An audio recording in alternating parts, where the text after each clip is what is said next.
Magandang hapon, ngayon po ay araw ng Biyernes, December 22, 2023. Update po muli sa lagay ng panahon.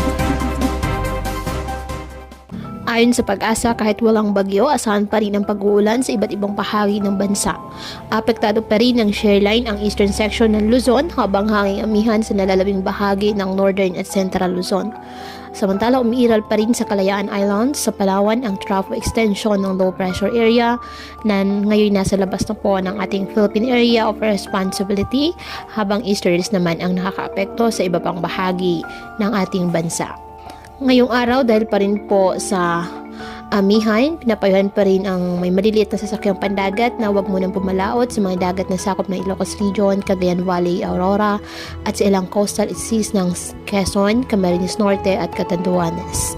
Dahil pa rin po sa matataas na alon. Ngayong araw, asahan ang pag-uulan sa malaking bahagi ng Luzon.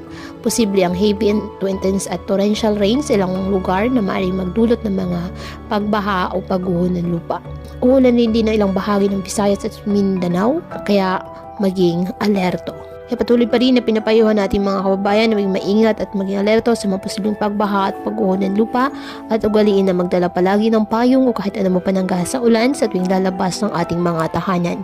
At yan po muna ang update sa lagay ng panahon ngayong araw. Muli, patuloy po tayo na mag-ingat at palaging tandaan, God loves you. Stay safe and God bless.